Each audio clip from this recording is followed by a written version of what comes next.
Hi, I'm Dallas from the Kingsview Model Railway, and in this episode we're going to work out which one of these is the best to clean your track. So stay tuned, you're going to see what I believe is the best way to clean your track.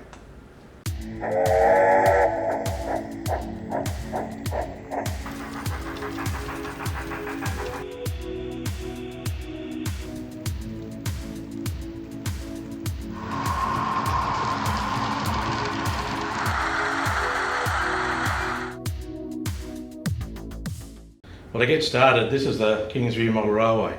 This railway has been around for the last 5.5 years. It started off with this section here, as you can see in front of me here, as the original Davidstown layout, which I purchased 5 years ago. In that time, we've remodeled this layout. Essentially, we've pretty well retracked the whole layout, and we've replaced the points, we've replaced track, replaced buildings. Some buildings are the original, some are not, but it is essentially the same layout that I purchased back 5 years ago. That layout was beautifully built down in Coffs Harbour. It was an exhibition layout and it ran very well. I fell in love with it and I purchased it, and thanks to Paul Baker and his team, we brought this layout up from Coffs Harbour up to Brisbane. We installed it, and then about a year later, we decided that we would build the second stage, which is this part that you can see over in the distance here. That's stage 2. Paul came up, put in 14-hour days, we worked together, and we essentially got most of this layout built in a week. Obviously, it took us a while to scenic it, but in that time, there's always been conjecture, what is the best way to clean your track? Now, you've probably all watched the videos. There are hundreds of videos on track cleaning, and many of them are very, very good, and many of them give you really good tips.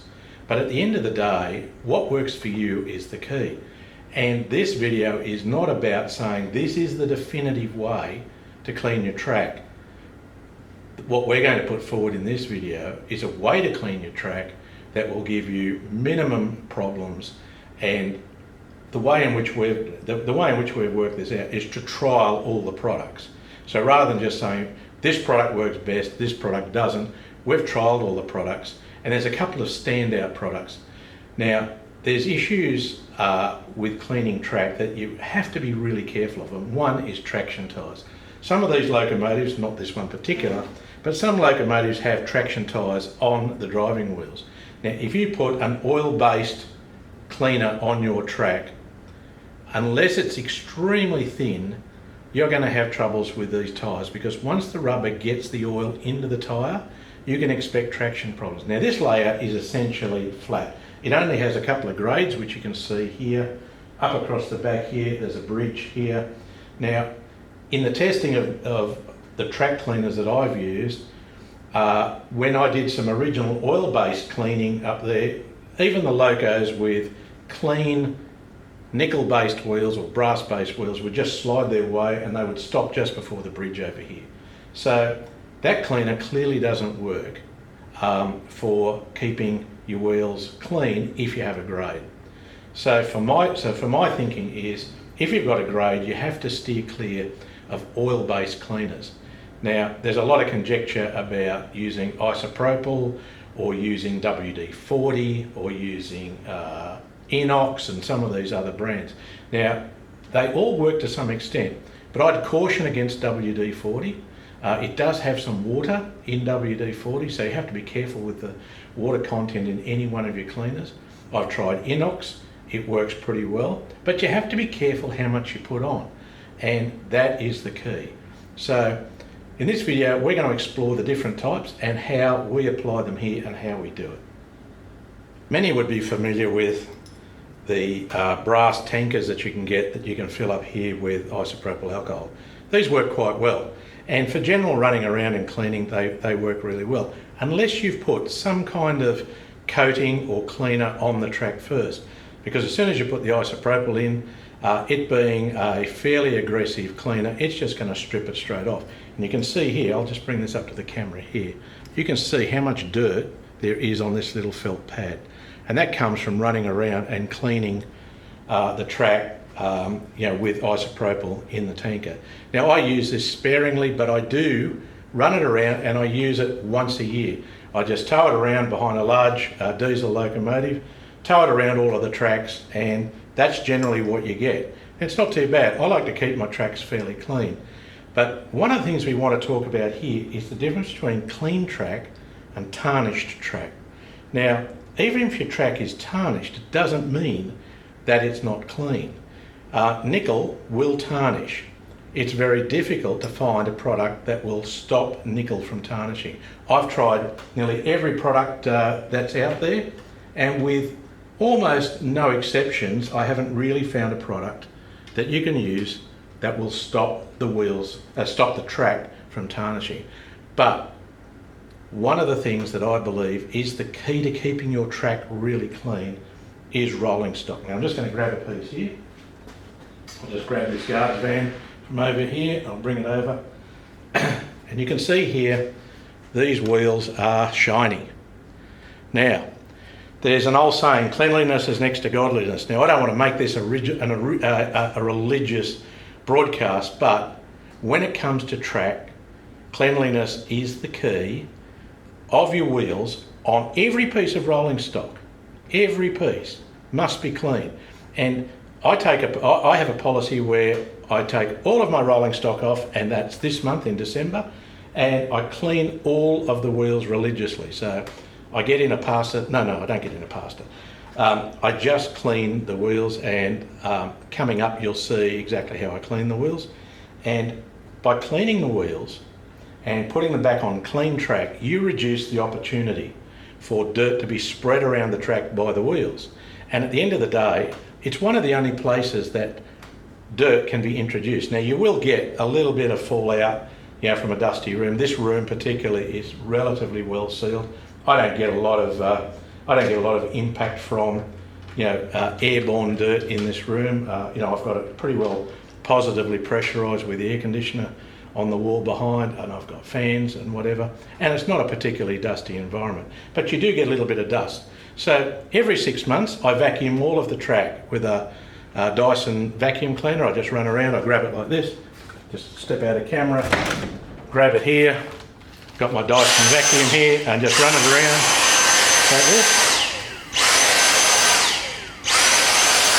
And it's got a nice soft brush on it, and it gets into the ballast and in through the frogs of the points and just picks up all of the material. Now, this works particularly good. And the reason I use this is because these have got a lot of suck. So, I find these particularly good for cleaning layouts, and they can also withstand a little bit of moisture being sucked up as well. Not that we have much here as well, but it's good also for static grass as well. It doesn't seem to damage it as well, but it has got enough suck to be able to get some of those stubborn bits of ballast and whatever out of frog joints and whatever. So when you've done your vacuuming, then you can come along and clean the track. Now, here comes the contentious part. There's all sorts of stuff on the internet about using Pico track rubbers or Marklin rubbers. This one's a dual-sided Marklin rubber, and about the damage that these do to tracks. Now, I don't know about you, but we live in a litigious world. I think that if Pico made a product that was going to damage your track, there'd be plenty of old people that have got plenty of time on their hands to take them to task about the damage that this does to tracks. Now, this track here, this front track here, is more than 10 years old. Now, I've had a look at this. I took some photographs of it. I've blown them up. There is no discernible damage to this track. None whatsoever. It's got a couple of little pits and bits and pieces, but if you look at this track brand new this track's not brand new, quite next to it. If you get a brand new piece of track, it's not perfect either. The surface of the nickel track is not perfect. So, and the question is, does it have to be perfect? What it needs to be is clean. Your wheels need to be clean and the track needs to be clean. When those two are clean, you're going to get very good electrical contact. And that's the key point. Whether you've got little micro pitting or whatever is not an issue if your wheels are clean. Now, if you were to turn off the lights in here and run some trains around, you won't see any what's called micro arcing between the wheels and the track. That only happens when there is dirt on your wheels. The only way they can micro arc between each other is if there's dirt, and it's arcing because it can't make a good electrical contact. So in my view, the argument about these things wearing out your track, I'm sorry, I can't see how it makes any difference. How dare you! And it doesn't make any difference. This track's 10 years old.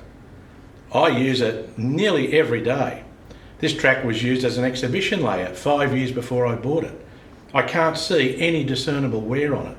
And the question you've got to ask yourself is, how long do you want this $9 piece of track to last? In this case, on this section of the layout, all this track's been replaced anyway, except for this outer track. It's all been replaced anyway.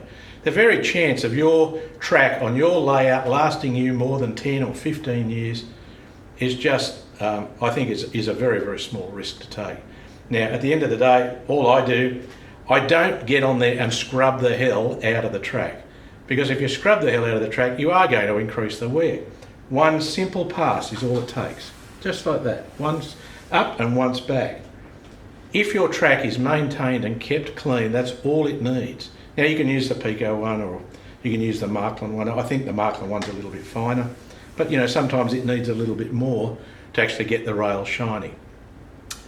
Getting the rail shiny is the key. Keeping your wheels clean is the key. So we're going to move on to what do we do after it's been cleaned. Now, there's plenty of experts out there that will tell you that inox is the best way to clean your track. Well, my argument with inox is that, as it says on here, it's a lubricant. Now, I don't necessarily believe that these rails need lubricating. I mean, they are not what you'd call interference parts. Parts that need lubricating are parts that have friction between them, and I don't necessarily believe that you need to lubricate the track. Do you need to give it a coating with something? Well, that's even in debate as well. There's plenty of people that don't put anything on their track. But I've used this product, I like it, I think it works well, but do I think it's necessary, and is it the only way to keep your track looking good? The answer for me is no, it doesn't.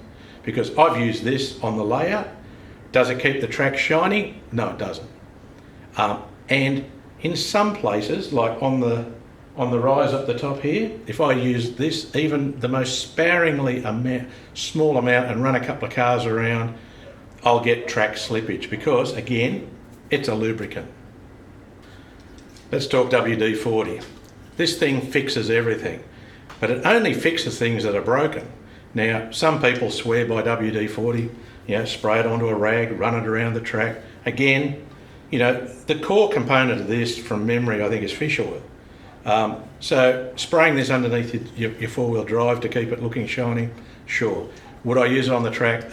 No, I wouldn't use it. But some people do. But on the Kingsview layout, no, not for me.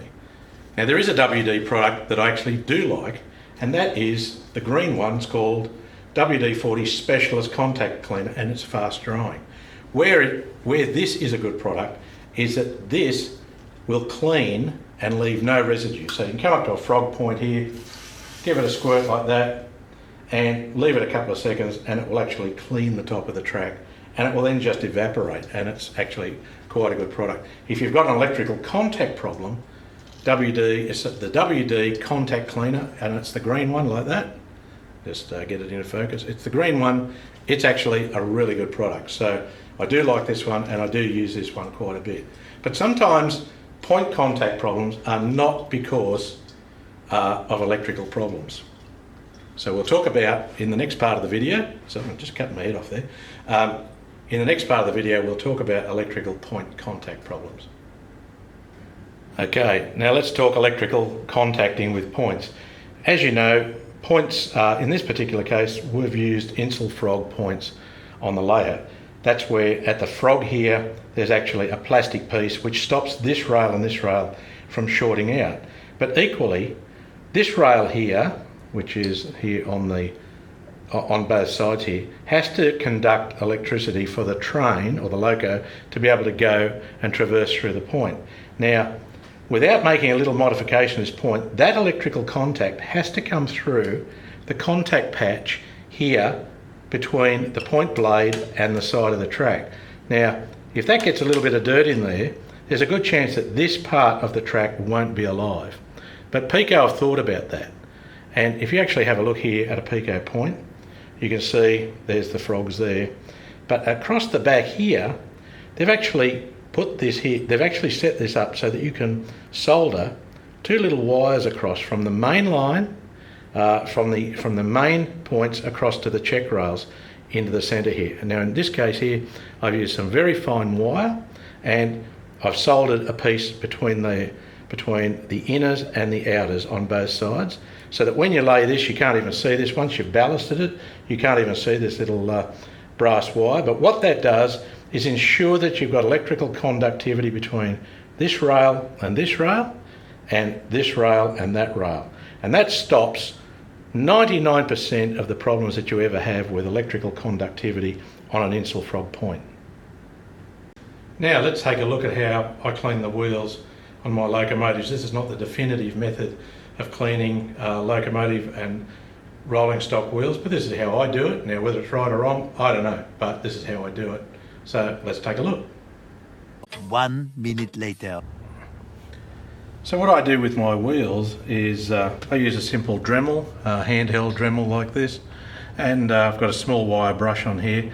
Now I take it very, very carefully with the wire brush, because you don't want to rip the plating off the wheels. So be careful with that. And then it's just a simple hold onto the side of the bogie, just give the wheel a quick touch. It doesn't take much to get these wheels shine back up. Quick touch.